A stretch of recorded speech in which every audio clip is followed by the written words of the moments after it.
Halo teman-teman, balik lagi nih dengan konten POV rakitan PC Tomatek. Kali ini hadir lagi sebuah PC dengan budget 8 jutaan. Tapi ini dia, pakai NVMe 512 GB. Seperti yang kita tahu ya, NVMe juga mengalami kenaikan yang cukup signifikan. Namun di sini bisa pakai NVMe 512 GB. Nah, kira-kira gimana ya spek lengkapnya? Dan juga 8 juta berapa sih tepatnya? Yuk, mari kita rakit. Balik lagi dengan soket terbaik, terawet, dan value for money-nya paling dapat. Apalagi kalau bukan AM4. Udah hat-trick nih ya, saya 3 kali rakit PC dengan konten seperti ini pakai soket AM4. Di sini saya pakai dari Gigabyte B450MK ya, karena memang si stok dari Gigabyte ini masih banyak dibandingkan MSI, ASRock, ataupun Asus. Jadi saya mah simpel aja, cari yang stoknya paling banyak biar bisa dikirim langsung tanpa ada drama stok kehabisan.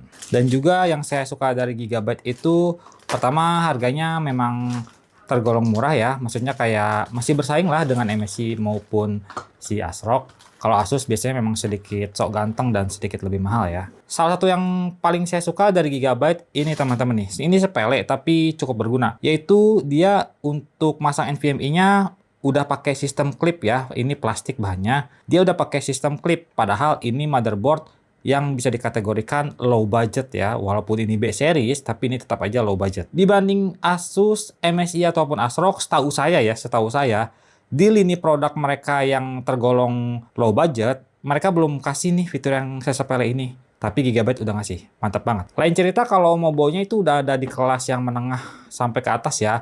Fitur-fitur seperti ini udah kayak hampir wajib lah ada di setiap Mobo yang kelasnya menengah ke atas. Tapi untuk Mobo-Mobo kelasnya menengah ke bawah atau bahkan bawah banget gitu ya, fitur-fitur kayak gini sih menurut saya bener-bener bagus banget. Menjadi pembeda di antara brand lain. Nice Gigabyte. Untuk harganya sendiri dibanding beberapa bulan lalu ini masih stabil ya di sekitar sejuta kembalian dikit lah ya untuk si B450M dari Gigabyte. Nice banget lah, belum sejuta lebih. Lanjut lagi untuk prosesor, mungkin kalian akan salah menebak ya, kali ini datangnya dari AMD Ryzen 5 5500 teman-teman, bukan 5600 yang jadi sweet spot itu ya. Karena memang harganya terpaut berbeda hampir 500.000 atau 600.000 gitu ya dibanding si 5.600. Ini adalah 5.500 teman-teman ya. Adeknya alias si 5600G tanpa iGPU. Nah kalau ditanya, Bang Tomat kenapa sih suka banget sama soket AM4? Kenapa enggak soket LGA 1700 aja? Kan mereka juga sama-sama ada di budget yang kurang atau lebihnya mereka itu setara ya. Nah itu pertanyaan bagus sih. Kenapa? Saya lebih suka, aduh ini kok susah banget ya. Ini kok nempelin, apa namanya? Nempelin ininya pakai ini dong, jadi berbekas tuh. Dia jadi berbekas, ada lem-lemnya. Gimana sih ini tokonya? Ah, kacau. Harusnya nggak usah pakai selotip kayak gini sih, pakai karet aja kayak kemarin ya. Toko kemarin saya beli 5.600 pakai karet ya, dikaretin di dua sisi. Ini pakai selotip malah jadi berbekas tuh. Nanti ini kalau kena termopasta sama cooler, ngaruh nggak ya? Ah ini sumpah ngaco sih si toko. Ini jadi berbekas tuh, ada sisa-sisa lemnya. Tapi kayaknya sih nggak akan berpengaruh ya ke performanya. Nanti ketimpa sama termopasta. Mungkin termopastanya aja yang perlu diratain. Nah balik lagi ke pertanyaan, kenapa Bang Tomat suka sama soket AM4 dibanding LGA 1700? Gini teman-teman, LGA 1700 itu adalah soket yang bagus juga menurut saya ya. Dia kan support sampai Gen 14 juga tuh ya, mantap. Untuk harga dan performa juga sebenarnya nggak terlalu beda jauh sama soket AM4. Yang jadi masalah adalah harganya teman-teman. Harga dan fleksibilitas sih lebih tepatnya ya. Kalau si AM4 ini, dia support 1000 series, 2000 series, 3000 series, bahkan sampai 5000 series. Udah 5 soket tuh. Sedangkan si LGA 1700 cuma 3 soket. Itu kalau kita bicara soal soketnya doang. Sekarang soal harga. B450 ini, contohnya B450 ya, bukan B550 ataupun A520. Kalau teman-teman beli Mobo-nya, itu teman-teman bisa dapat opsi prosesor termurah yang bisa didapatkan di sekitar 300.000 sampai 400.000. Kamu bisa dapat Ryzen 3 1200 atau 1300 gitu ya, saya lupa ya. Itu bisa dapat teman-teman. Dengan prosesor semurah itu kita udah bisa dapat soket AM4. Sedangkan untuk LGA 1700, prosesor termurah apa sih yang mereka punya? Paling murah juga Core i3 Gen 12 kan? Itu juga sekarang harga barunya sekitar 1,5-an. Secondnya berapa? ya udah pasti sejutaan kecil lah. Itu prosesor termurah. Nah, kalau AMD A4 ini, ya tadi yang saya sebut, yang termurahnya bisa 300 sampai 400 ribu. Apalagi kalau kalian hoki, dapat Ryzen 3 2200G. Itu udah ada iGPU-nya. Kalian udah bisa main game tanpa harus beli VGA tambahan. Ya, main game yang tipis-tipis aja lah. Yang ringan-ringan, itu udah lebih dari cukup kok. Sedangkan untuk si Intel kan belum ya. Jadi, itu alasan saya suka sama A4. Pertama karena harga, kedua karena fleksibilitasnya. Jadi kayak apa ya? Kayak carry-over-able gitulah si A4 ini. Apa itu carry-over-able ya? Ya intinya soket A4 ini udah bisa mencukupi semua kebutuhan si carry-over ya. Mantep lah. Itulah salah satu, bukan salah satu ya, mungkin salah dua saya suka banget sama soket A4. Bahkan hingga tahun 2026 ini. Oh ya, BTW untuk harga si Ryzen 5 5500 ini ada di sekitar 1,5-1,6an gitu lah ya teman-teman. Untuk versi tray.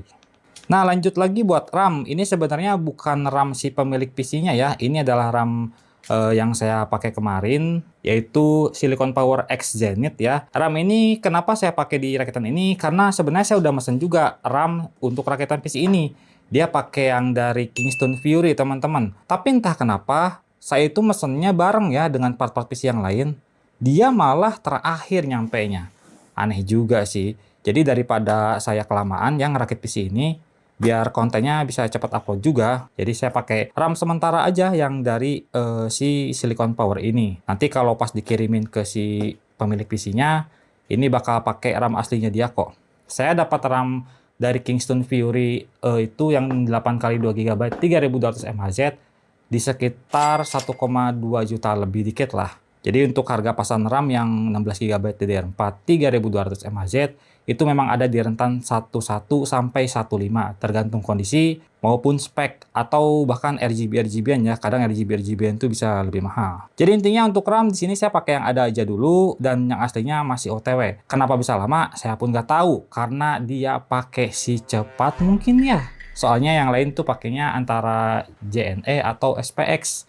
Tapi entah kenapa si cepat ini malah jadi si lambat. Apa kalian mengalami hal yang sama kayak saya? Karena sejatinya setiap kota biasanya punya ekspedisi yang berbeda-beda ya, yang terburuk sampai yang terbaik. Kalau di saya itu yang terbaik ya antara JNE, SPX maupun JNT. Untuk yang terburuk ya kalian bisa nebak lah. Lanjut, ini dia yang tadi saya spill ya, NVMe dari Hixemi Wave P512 GB. Hixemi ini kalau nggak salah brandnya yang produksi CCTV gitu ya. Dia sekarang melebarkan sayap, membuka atau membuat produk dari NVMe juga. Nah untuk speknya gimana sih bang si Hixemi ini? Untuk spek sebenarnya biasa banget sih, so, nggak ada yang perlu dibahas segimana detail ya. Karena ini PCIe 3 ya standar, speednya juga bukan yang terkencang. Harganya juga bukan yang termurah sih, tapi soal reputasi, Hixemi reputasinya sih udah bagus ya. Jadi harusnya untuk build quality dan juga after sales, NVMe ini harusnya ya, saya bilang sekali lagi harusnya ini bagus ya. Saya udah pakai beberapa kali juga NVMe dari Hixemi Wave P ini, termasuk di PC testbed saya pakainya NVMe yang Wave P ini, tapi versi 256 GB. Ya salah satu yang direkomendasikan lah di saat NVMe lain yang harganya mahal, ini juga ikutan mahal sih, tapi enggaknya sedikit di bawah harga pasaran lah daripada kayak tim MP44, Adata Legion, atau yang lain-lain lah, itu biasanya di 15++. Kalau Hixemi ini sedikit lebih murah. Soal spek belakangan lah, yang penting budget masuk dulu. Oh ya ini kita lepas dulu. Kecuali kalau kalian build-nya udah jor-joran ya, kayak udah serba PCIe 4 gitu, atau PCIe 5 bahkan, nah silahkan kalian ambil yang speknya bagus. Tapi kalau yang PCIe 3 gini mah, menurut saya pribadi, kayaknya spek belakangan dulu deh, yang penting budgetnya masuk. Oke, udah terpasang dengan sempurna dan oke sih. Oh ya, saran juga dari saya buat teman-teman NVMe itu minimal ambil yang 256 ya untuk zaman sekarang di 2026. Karena 128 menurut saya udah gak bisa apa-apa lagi ya, kecuali Windows dan beberapa aplikasi aja gitu. Kalau 256 seenggaknya agak longgar lah, kita bisa install 1 atau 2 game dan aplikasinya juga lumayan banyak. Rekomendasinya tentu aja 512 atau di atasnya, tapi minimal banget pakailah NVMe 256 GB. Dan satu lagi, sebenarnya jujur ya, saya juga kurang suka dengan pemilihan NVMe second teman-teman. Jadi usahakan belilah NVMe yang baru ya, tentunya karena memang dia rawan rusak, kedua juga klaim garansinya takutnya gitu dipersulit kalau kita beli second. Kalau kita beli baru kan seenggaknya kita invoice-nya ada, produknya juga kita yang pakai, ngalamin sendiri lah gitu, beli dari baru. Kalau second saya tidak terlalu merekomendasikan, kecuali kalau memang kalian bener-bener pengen ngepres banget budget, ya itu silakan aja, resikonya ditanggung masing-masing. Nah, untuk cooler nih, saya pakai dari Gamdias lagi, tapi sekarang yang versi non-digital ya. Kalau yang kemarin itu versi digital, sekarang yang non-digital. Ini dari Boreas E251D, bukan deng, 41D salah ya. Ini cooler yang sebenarnya udah bagus di harganya, di sekitar 300.000 kurang ya. Tapi entah kenapa banyak yang nggak ngelirik gitu ya. Apa karena si Gamdias ini masuknya telat ya? Mungkin aja ya teman-teman ya, si Gamdias ini dia masuknya telat atau dikenal orangnya telat gitu. Jadi keduluan atau kalah start sama brand-brand lain.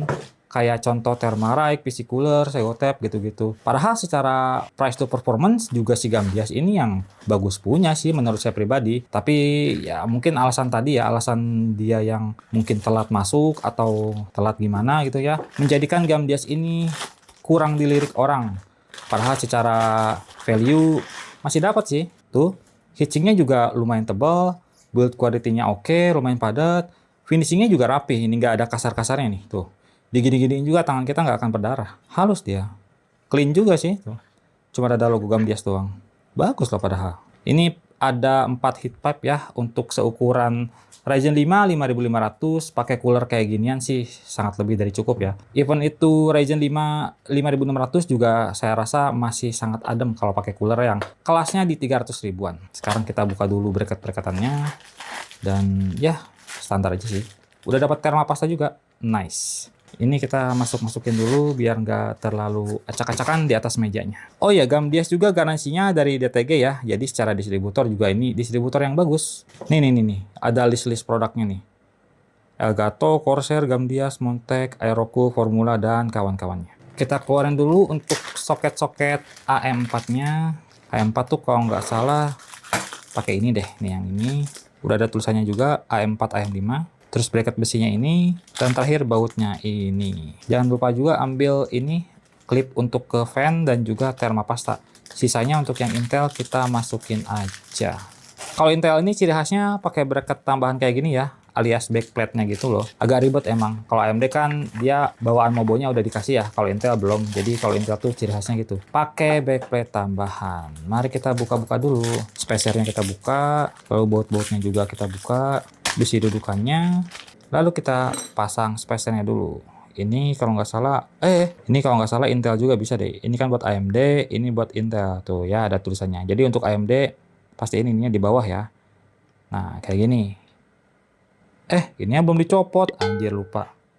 Udah mau nunjukin aja kayak gini, taunya belum copot. Lupa sob. Sorry.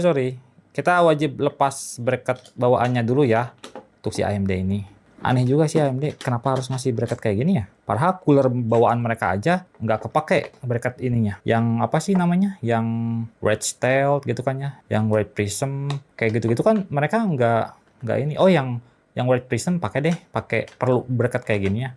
Tapi untuk yang standar itu yang steel kan ya? Nah itu kalau nggak salah nggak perlu deh pakai bracket-bracketan kayak gini. Lanjut lagi, kita pasang spacernya. Empat-empatnya langsung dipasang ya. Oke, setelah spacernya sudah dipasang, lanjut ke besinya. Ini cara pemasangannya mirip banget kayak si Thermarike.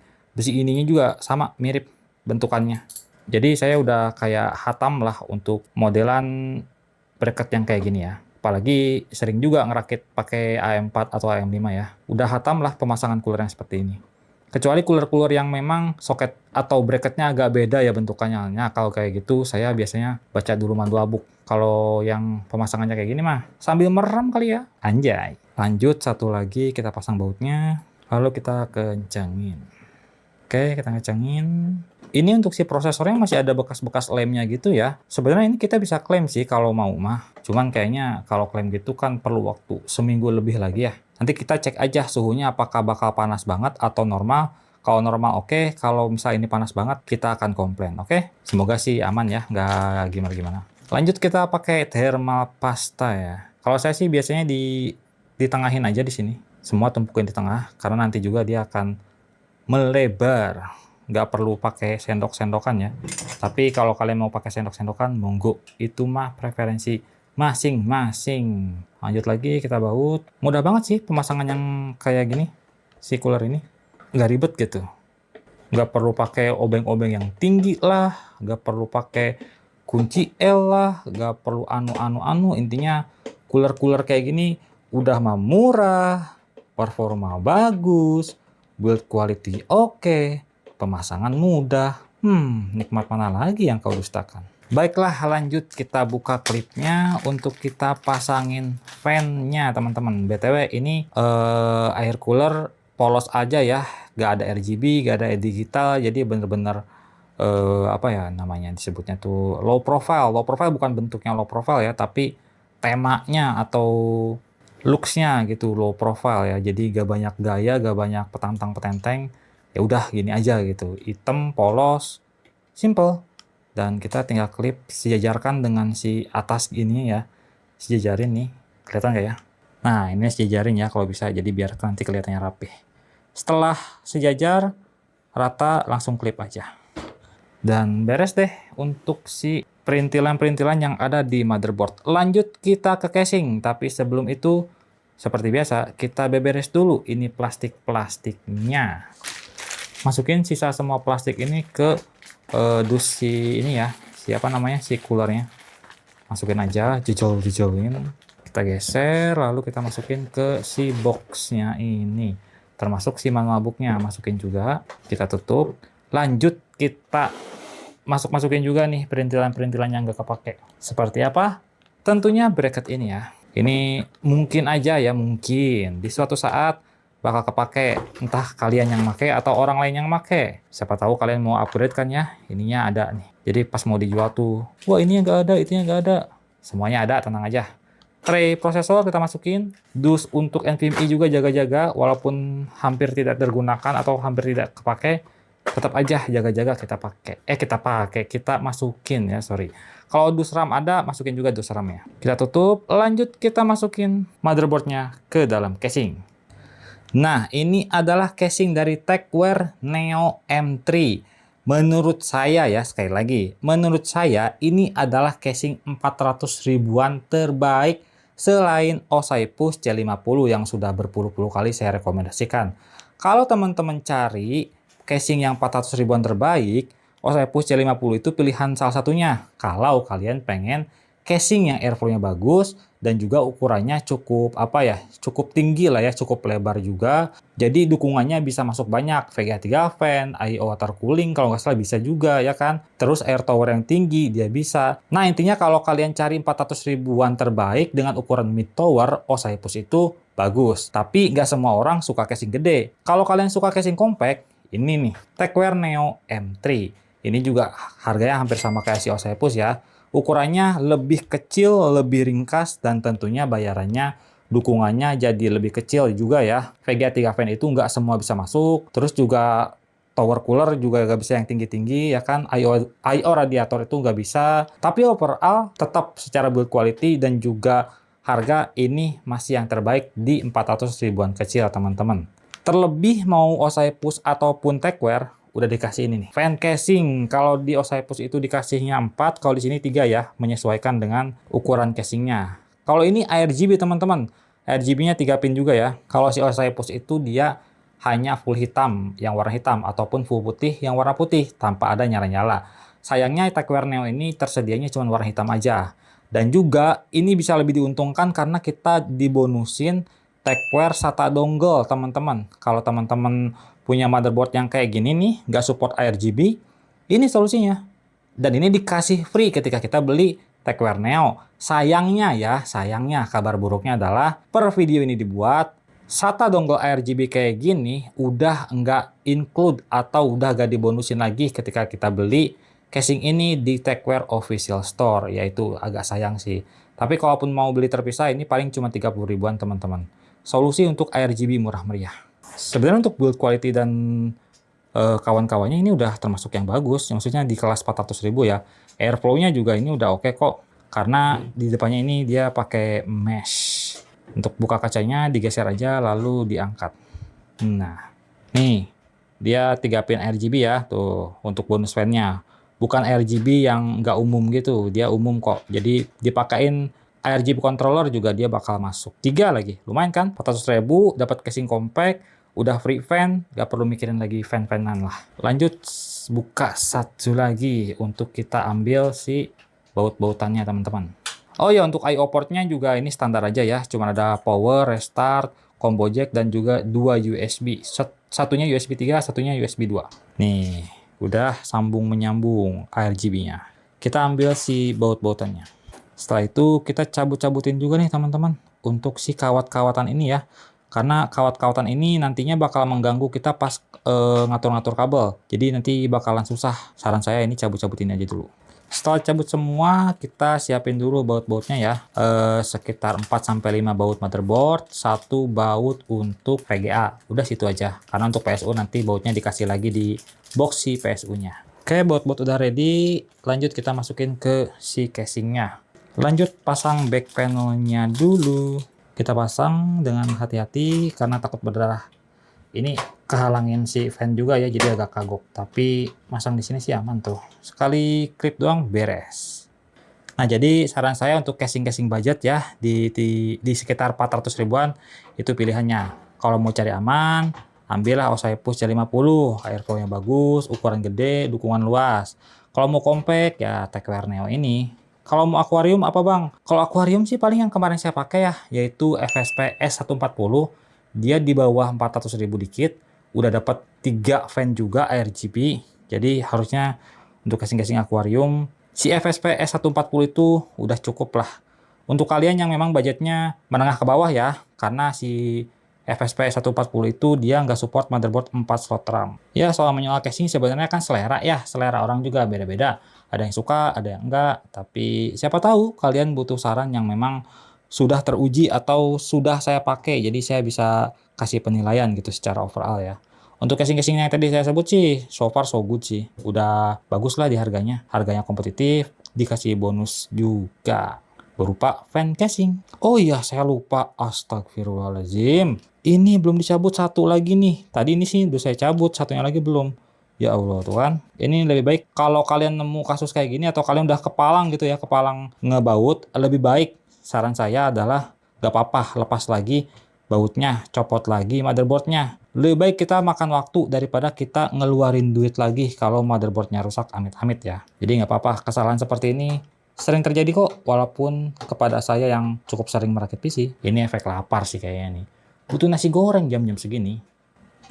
Nah, kita ini geser dulu motherboardnya, lalu kita patahin si slot PCIe yang kedua. Ini kan makan yang kedua dan ketiga ya kalau nggak salah. Coba kita cek lagi.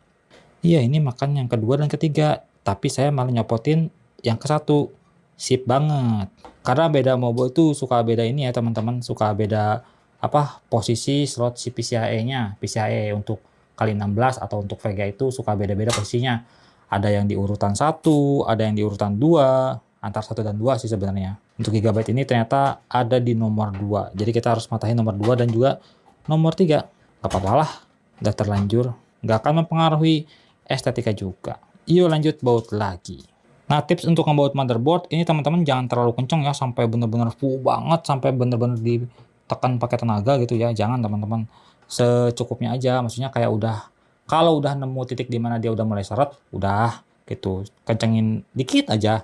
Habis itu udah lepas. Gak usah terlalu kencang-kencang banget untuk ngebaut si motherboard ini. Karena kan motherboard ini juga kita pakai bautnya kadang 4, kadang 6 gitu kan ya. Jadi aman-aman aja, gak usah terlalu kencang pun.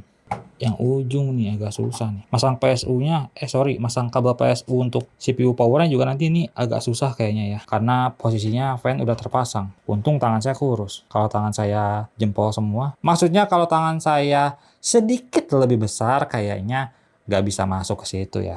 Setelah semua baut sudah terpasang, saatnya kita pasang kabel front panel dulu seperti biasa. Yang mudah-mudah dulu front panel. Di sini cuman ada USB 3, audio, dan kabel-kabel untuk power SW. Masukin kabel-kabelnya, ini juga dimasukin. Kalau nggak salah posisinya di sini deh. Kalau nggak salah, kita lanjut pasang-pasangin. Ternyata salah, harusnya di bawah. Anjay gurinjay. Bapak kita pasang ini dulu lah. SD audio, Lanjut lagi ke USB. Nah, ini nih yang jadi menyulitkan beberapa pemula ya, pemasangan si kabel power SW, reset SW, dan kawan-kawan. Intinya sih baca di manual book sih, atau di internet juga banyak. Ini juga di Gigabyte posisinya di sini ya, saya salah masukin. Ketukar nih antara power SW dan juga si USB 3. Karena untuk pemposisian si si soket-soket kayak gini, beda motherboard bisa beda posisi ya teman-teman, nggak paten gitu, atau tidak jadi, atau tidak ada, lebih tepatnya tidak ada aturan tertentu harus masang USB 3 itu di kanan atau di bawah, nggak ada peraturan khusus sih. Jadi suka-suka si brandnya aja mau masang di sebelah mana. Oke, USB 3 udah. Sekarang giliran ini nih. Ini sumpah ya, susah masang di sebelah sini karena kita jarinya kena RAM juga ya. Saya nggak tahu juga desainer Gigabyte itu sepintar apa dan sejenius apa bisa ngasih port untuk front panel ada di kanan dan juga cafen ini ada di kiri sini. Saya nggak tahu ya mereka sejenius apa. Entah mereka juga kepikiran kayak, kayaknya asik nih kalau beda dari yang lain. Kayaknya kalau kita beda sendiri tuh lebih keren gitu ya. Lebih jos gandos, lebih mempersulit user. Kalau bisa mempersulit, kenapa kita harus mempermudah? Bener kan Gigabyte? Saya juga mau ngasih tahu nih, tadi lupa ya ngasih taunya. Ini reset SW nggak saya pasang ke motherboard ya, tapi saya akan pasang ke si Tecware yang ARGB ini nih. Nih, yang RGB ini nanti saya pasangkan ke sini, biar nanti kita ngatur RGB-nya atau RGB si fan ini bisa lewat tombol reset teman-teman. Jadi tombol resetnya nanti beralih fungsi menjadi pengubah mode ARGB. Ini saya pisah aja ya si reset SW-nya. Toh tombol reset juga sekarang udah sering gak kepake ya. Pokoknya semenjak mungkin 2023 ke atas gitu ya, tombol reset tuh udah hampir ditinggalkan sepenuhnya gitu ya. Bahkan beberapa casing yang cukup mahal juga menghilangkan tombol reset. Entah kenapa juga dihilangin ya. Mungkin saking nggak kepakainya kali. Nah, tombol resetnya kita colokin aja ke bagian si Tecware SATA ARGB ini. Nice. Lanjut lagi kita pasangin si ARGB fan-nya ke ARGB yang di Tecware-nya. Nah, kalau udah kayak gini kan nanti tinggal sambungin aja power SATA dari power supply-nya. Beres. Nanti kita bisa atur ARGB lewat sini. Murah meriah, udah dapat ARGB. Gak perlu beli motherboard yang support ARGB, gak perlu beli controller ARGB yang harganya 100 ribuan, udah bisa ngatur ARGB. Ya, minusnya sih mode-modenya itu nggak terlalu banyak ya, atau mungkin nggak sebanyak dan nggak se-head-on bawaan motherboard. Ya, ada harga ada rupa lah. Lanjut kita ke power supply. Dan untuk power supply yang digunakan di sini pakai dari Gamdias lagi. Ini adalah Gamdias Helios M2650B. Ini sebenarnya power supply yang bagus juga. Sama kayak cooler sih jatuhnya tadi ya. Dia itu jarang dilirik gitu. Padahal secara spek juga lumayan oke sih. Saya intip-intip ke Om Murad sih ya. Ini dia pakai kapasitor Taiwanese Tier 2. Kalau nggak salah Teapo atau Tipo gitu ya. Mirip-mirip kayak Segotep BNID ya. Dan untuk harga di 700 ribuan itu menggunakan Taiwanese level 2 atau Tier 2 sorry. Itu udah suatu pencapaian yang bagus juga ya teman-teman. Entah dia primary atau kapasitor primer maupun sekunder dan filteringnya sama-sama menggunakan Teapo. Karena ada beberapa PSU yang jor-joran di primernya, tapi secondary dan filteringnya dia biasanya dikorbankan. Tapi untuk si Helios M2 ini nggak semuanya merata. BTW dia OEM dari Edison ya kalau nggak salah. Jadi kalau kalian yang tahu Edison udah tau lah reputasinya seperti apa. Dan ini adalah OEM-nya mereka. Dan juga ini udah ATX 3.1 ya, di harga 700 ribuan kecil atau beberapa kasus bisa 700 ribu ke bawah. Ini udah ATX 3.1 teman-teman, 650 watt pula. Mantap lah untuk upgrade GPU atau prosesor ke depannya yang lumayan makan daya. Ini 650 watt udah lebih dari cukup. Garansinya sekali lagi dari DTG, mantap. Tapi sayangnya ini kita nggak dikasih kabel tis ya, yaitu minus dikit lah, nggak dikasih kabel tis. Untuk si si casingnya juga tadi BTW nggak ngasih kabel tis ya. Dia cuman baut-bautan kayak gini doang tuh, nggak ada kabel tis. Jadi di sini kita nggak ada cadangan kabel tis, alias kalau mau ngerapin kabel harus beli si kabel tis tambahan ya. Alias kalau mau ngerapihin kabel di sini kita harus beli kabel tisnya secara terpisah teman-teman. Karena dari karena dari power supply maupun casing nggak ngasih sama sekali. Kabelnya ini udah flat ya, tapi untuk si 24 pinnya dia masih sleeve. Dan tentunya di harga segini belum modular. Ini gimana sih kawat-kawatnya? Nah, mari kita masukkan ke dalam casing. Ini geser dulu. Lanjut kita pasang si PSU-nya. Oh ya, ini si 4 pin PWM-nya belum dipasang nih. Kalau lewat bawah dia nggak nyampe karena cavenya tadi ada di sini ya. Cavenya ada di sini, kalau lewat bawah dia nggak nyampe. Nariknya tuh, jadi kita harus pasang lewat atas deh. Nggak apa-apa lah, agak menjuntai. Oke, kita langsung masukin power supply-nya. Dan wah, agak sempit nih karena memang casingnya compact ya teman-teman. Nggak semua orang suka casing bongsor, nggak semua orang juga suka casing compact. Jadi disesuaikan saja sama kesukaan kalian. Kalau mau mudah, ambil casing yang agak besar ya kan, tapi dia makan tempat. Kalau mau irit space atau irit tempat, ya tentu aja pakai casing compact kayak ginian. Tapi bayarannya, ngerakitnya sedikit makan waktu. Oke, kita baut dulu. BTW ini pertama kalinya juga ya saya rakit PC pakai Gamdias Helios M2 ini. Karena seperti biasanya saya pakai PSU yang itu-itu aja. Kali ini agak berbeda, pakai yang Gamdias Helios M2. BTW dia di harga 700.000 kecil ya teman-teman ya. Mungkin di beberapa toko atau lagi event-event tertentu bisa di bawah itu. Sebenarnya spek PC ini 550 watt aja udah cukup sih, nggak perlu 650 watt, tapi nggak apa-apa. Toh harganya juga 700.000 kecil, sekalian aja pakai 650 watt. Siapa tahu ya kan, ke depannya mau upgrade lagi gitu loh. Entah VGA-nya ke yang lebih boros, atau CPU-nya juga ke yang lebih tinggi, PSU-nya udah ready. Nih ya, tuh ATX 3.1. Mantap. Lanjut kita masukin kabelnya. Pertama ini 24 pin dulu ya. Kalau bisa sih kabel PSU itu ditempatin yang paling bawah ya. Ini kita angkat-angkat dulu nih ya.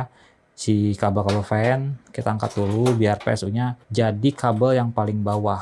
Kalau nggak salah yang di atas deh. Coba kita intip dulu. Oke, bener yang di atas. Yang mana ini?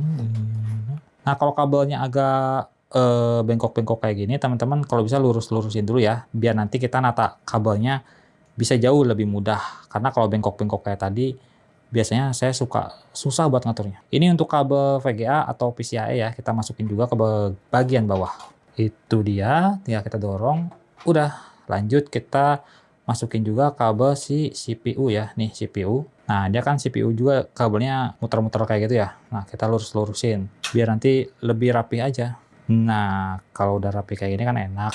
Tinggal kita masukin ke sini. Terakhir kita colokin kabel SATA-nya ke power SATA si Tecware dongle ini ya.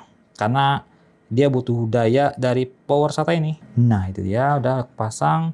Lanjut kita pasangin si kabelnya. Kabel PSU maksudnya ya. Dan ini dia 24 pin motherboard dulu. Oke, sudah terpasang. Pastiin ini menempel dengan sempurna ya teman-teman di segala sisinya. Sisi bagian atas, sisi bagian bawah itu dicek lagi. Takutnya nggak nempel secara sempurna karena pernah ada kasus orang rakit PC dia kabel ininya si 24 pin mobonya itu agak longgar setengah gitu, jadi setengahnya masuk total, setengahnya agak keluar dikit, dan itu dalam waktu beberapa minggu atau bulan gitu ya dia bermasalah si PSU-nya atau si motherboardnya gitulah. Jadi pastiin untuk kabel-kabel motherboard ini terpasangnya dengan sempurna 100% ya, nempel ya. Jangan ada celah. Lanjut lagi nih buat si 8 pinnya susah banget ini, kecil ruangannya. Oke, udah terpasang semua dan kayaknya seperti biasa ya. Untuk kabel manajemen akan saya skip aja karena ini kayaknya butuh makan waktu yang cukup banyak karena kan casing ini compact ya. Jadi untuk kabel manajemen saya akan skip aja menjadi seperti. Nah, itu dia ya. Akhirnya sudah beres juga nih kabel manajemen. Dan hasilnya ternyata biasa aja ya, nggak rapi-rapi amat lah, tapi seenggaknya ini cukup lah, nggak bikin berantakan atau nggak bikin mumet banget lah. Untuk maintenance juga nantinya gampang ya, karena ini saya pasang kabel tisnya nggak terlalu kencang, biar nanti bisa digunting-gunting lagi nih kalau misal kita mau ganti komponen atau kita pindah casing, itu bisa banget. Intinya kalau mau masang kabel tis gak usah kencang-kencang banget ya teman-teman, soalnya saya ada pengalaman ngebersihin PC orang itu kabel tisnya bener-bener kencang maksimal dan kita susah banget buat ngegunting atau ngemotongnya. Takutnya nanti si kabel-kabel PSU-nya ikut kepotong atau bahkan kabel-kabel fan kayak gini nih yang kecil-kecil kayak gini nih. Nah, ini takutnya ikut kepotong juga. Jadi tips saya kalau mau masang kabel tis itu jangan terlalu kencang. Secukupnya aja, asalkan tertata ya, bukan rapih banget, yang penting tertata. Dan ini masih bisa ditutup kok, tenang aja. Jadi mari kita tutup untuk kabel manajemennya. Dan udah jadi resiko juga ya teman-teman, kalau misal kalian mengalami kesulitan di kabel manajemen pada casing-casing yang compact seperti ini. Itu memang salah satu minus lah ya, minus casing compact ya, kabel manajemennya agak susah. Oke, lanjut, tinggal kita baut aja. Bagian bawahnya juga, BTW si Tecware Neo M3 ini dia ngasih lubang-lubang juga ya di bagian sininya nih, untuk seenggaknya ventilasi pada bagian storage mungkin di sini ya, karena di sini adalah tempat-tempat storage. Tapi di PC ini kita nggak pakai storage tambahan seperti SSD SATA ataupun HDD gacha. Kangen juga ya ngomongin HDD gacha, udah lama gak beli. Terakhir kita pasang GPU atau VGA. Dan di sini saya pakai dari Gigabyte Gaming OC kalau nggak salah ini namanya ya. Ini adalah VGA Nvidia GTX 1660 Super teman-teman. Saya dapat ini unit only ya, nggak ada dusnya, nggak ada pretelan-pretelan kitab-kitabnya. Jadi intinya ini dapat unit aja. Tapi overall ini kondisinya masih bagus sih. Tuh ya, masih mulus untuk si I/O portnya, dan untuk si heatsink dan debu-debunya juga sangat-sangat tipis. Ini sih terawat sih overall ya, untuk seukuran GPU second atau VGA second ini terawat banget sih. Dan fan-nya juga nggak ada yang oblak atau yang berisik ya teman-teman, semuanya berjalan sesuai fungsinya dengan baik. Doa saya satu aja sih, semoga ini awet ya. Kenapa ambil 1660 Super? Ini adalah VGA yang pernah saya sebutkan di konten, adalah VGA yang all-rounder dan mau cari aman. Mau kamu pakai buat editing, rendering, streaming, maupun gaming di 1080p, ini VGA cakep banget performanya. Harganya ada di rentan 1,6 sampai 1,9 jutaan. Tergantung kondisi merek dan kelengkapannya juga kadang berpengaruh sih. Dilemanya pada kasus rakitan ini adalah panjangnya sob. Ini kan saya pakai Tecware Neo M3 ya. Casingnya tuh compact gitu ya. Dan sedangkan di sini saya pakai VGA malah yang 3 fan. Apakah bakal cukup? Itulah fungsinya kita diberi akal ya teman-teman, alias kita diberi kemampuan membaca. Setelah saya baca-baca dan saya cari tahu, casing Tecware Neo ini dia dukung VGA maksimal panjangnya di 285 mm alias 28,5 cm. Setelah saya cari tahu si VGA ini, Gigabyte ini, dia panjangnya di sekitar 280 mm teman-teman. Jadi ada sisa sekitar 5 mm atau 0,5 cm. Nah, apakah bakal masuk? Jawabannya bakal masuk teman-teman. Itu pun berlaku untuk CPU cooler. Misal CPU cooler kalian itu pakai yang tingginya 158, BTW si Gamdes ini 158, dan casing ini mendukung 160 mm, sisa 2 mm teman-teman. Apakah cukup? Ya jawabannya tentu aja cukup, karena ada sisa 2 mm. Bahkan yang tingginya sama pun itu bakalan cukup. Misal contohnya Gamdias ini tingginya 160 mm, Tecware Neo ini dukungannya 160 mm, dia tetap bakalan cukup teman-teman. Karena biasanya ya, casing itu sedikit berbohong soal dukungan casing mereka. Biasanya juga ya rata-rata itu mereka ngelebihin seenggaknya setengah milimeter atau 1 milimeter. Biar kasusnya nanti nggak nabrak sama apa yang dipakai gitu teman-teman. Sejauh yang saya tahu gitu ya. Jadi kalau kalian pakai yang sesuai speknya itu akan masuk aja. Termasuk untuk VGA ini. VGA-nya 280, si casingnya 285, ya otomatis bakal masuk. Tapi PR-nya adalah masangnya teman-teman. Masangnya di sini agak PR, susah. Jadi harus pintar-pintar lah masangnya kayak gini nih. Nah, jadi masukin dulu ekornya ya kayak gini. Nah, jadi PR emang ini, apalagi kita pakai tower cooler ya. Oh ya, kita lupa ngelepas ini nih. Lepas dulu ini ya. Di sini harus hati-hati ya masangnya ya. Karena jangan kerasa-kerusuk, hal-hal kayak gini sensitif banget. Nah, bisa masuk kan teman-teman? Tuh, pas banget kan? Tapi PR-nya tadi adalah kita harus ngelepas dulu fan si air towernya ya teman-teman, karena biar nanti si VGA-nya tuh bisa parkir ya, alias bisa kiri kanan dulu. Jadi ternyata kita harus ngelepas dulu si fan bagian CPU coolernya, karena kalau nggak dilepas tadi agak susah juga buat masukinnya. Ya itu adalah salah satu minus lain ya ketika kita pakai casing compact tapi komponennya agak lebar atau agak panjang. Tapi kelihatannya jadi cakep aja sih. Kalau misal kita pakai casing yang kecil tapi komponennya gede-gede kayak gini. Walaupun kelihatannya cakep, ya itulah minusnya. Susah dipasangnya. Salah satu seni daripada merakit PC adalah itu teman-teman. Kita harus pintar-pintar ngakalinnya ya. Kayak tadi nih masukin VGA ini agak susah juga. Kalau misal pemula sih memang susah juga ya. Jadi buat kalian yang mau coba-coba monggo pakai casing kecil terus komponennya gede-gede. Walaupun gede sesuai spek ya. Jangan di luar spek. Misal ini casing mendukungnya VGA panjang 285, kalian malah pakai yang 300 mm. Nah, itu kan di luar spek. Ya jelas gak akan masuk. Tuh, ini ada lebih sedikit ya teman-teman tuh. Kalau bisa dilihat di kamera, lebihnya dikit, bener-bener dikit banget tuh. Satu jari aja gak masuk. Tapi tetap bisa fit di casing ini. Terakhir, tinggal kita pasang si kabel PCIe-nya. Ini agak nyangkut nih. Nah, ini dia ya. Terakhir nih, kita pasang kabel PCIe lalu beres. Dan voila, inilah PC rakitan 8 jutaan kali ini. Serba hitam ya teman-teman. Dan juga cukup padat untuk seukuran casing yang compact ini. Karena mungkin casingnya aja compact kali ya. Padahal ini VGA nggak panjang-panjang amat dan CPU cooler ini juga nggak tinggi-tinggi amat. Tapi kesannya kayak padat gitu, gara-gara casingnya yang kecil. Nah, jadi kira-kira berapa ya total budget untuk rakitan PC kali ini? Dan kurang lebih setelah dihitung-hitung itu ada di sekitar 8,5 jutaan something lah ya. Dan ingat teman-teman, itu bisa lebih murah lagi dengan beberapa catatan. Misal, kalian dapat 1660 Super yang lebih murah lagi ya kan? Kalian pakai NVMe yang lebih kecil lagi, misal 256, atau kalian nemu RAM juga yang harganya bisa lebih murah lagi. Itu mungkin kalau dihitung-hitung bisa lah ya 8 juta ke bawah, misal gitu ya. Kalian bisa dapat lebih murah lagi dari apa yang tadi saya sebutkan. Untuk komponen-komponen sisanya sih udah upgradable juga ya. Misal prosesornya, kamu mau naik ke 5600, oke. 5700X juga sebenarnya oke sih, tapi untuk motherboardnya pas-pasan aja ya. Saran saya kalau mau Ryzen 7 naik lagi mobonya, walaupun kayak lagi di B450M ini pas-pasan aja. Lalu untuk VGA-nya juga bisa upgrade lagi ke sekelas 3060 atau ke 3060 Ti. Itu bisa banget teman-teman karena power supply-nya ini udah 650 watt. Atau kalau mau gaming di 2K ya kan, itu bisa banget pakai 6700 XT teman-teman. Harganya kalau nggak salah di sekitar 3 jutaan lebih dikit deh.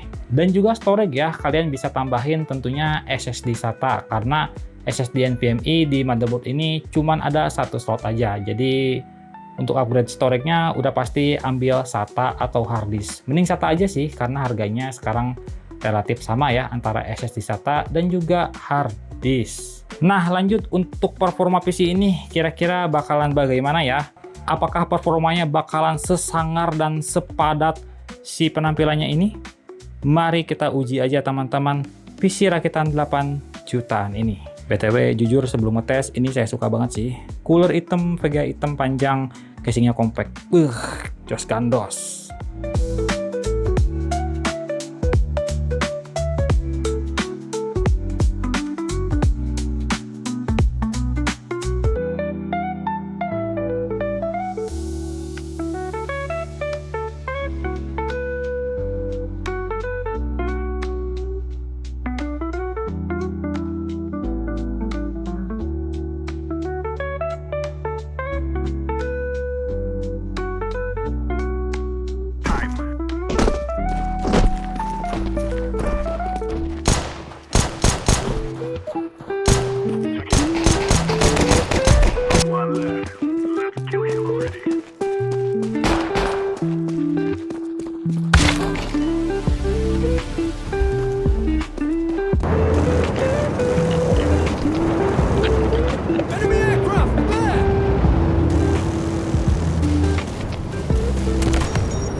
Nah, gimana teman-teman performanya? Mantap banget kan? Kalau saya pribadi sih jujur suka banget ya. Tapi untuk performa sebenarnya kalian bisa dapat yang lebih ngebut daripada PC ini di harga 8,5 jutaan. Tentunya dengan ada beberapa pemangkasan ya, kayak kalian pakai RAM yang lebih murah, pakai prosesor atau mobile yang second, NVMe-nya juga kalian bisa second. Ya intinya banyak secondnya lah. Kalian bisa tuh dapat performa yang lebih daripada ini. Tapi karena di sini memang cari aman aja ya, pengen bergaransi gitu. Jadi hampir semua komponennya baru ya, kecuali RAM dan juga VGA doang yang second. Karena bagi saya pribadi, apalah arti performa kalau misal barangnya gak ada garansinya. Takut juga kan ya, apalagi indeks ekonomi semuanya serba mahal, amit-amit kalau ada yang rusak dan gak bisa digaransiin. Untuk VGA sendiri, ini adalah VGA yang dulu pernah saya pakai ya, jadi saya juga adalah mantan pengguna GTX 1660 Super selama mungkin hampir setahun gitu ya. Saya cukup lama juga pakai buat ngedit, buat streaming, buat ngegame, itu semua saya lakuin di 1660 Super itu ya. Dan memang sememuaskan itu sih di harganya.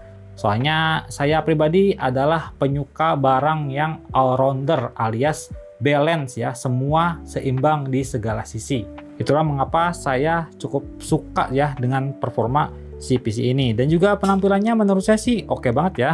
Dia compact, nyala-nyala yang satu warna doang, kecuali ini VGA-nya. Ini VGA-nya nggak bisa diatur ya teman-teman untuk si LED-nya. Kalau untuk si fan casing-nya tentu bisa.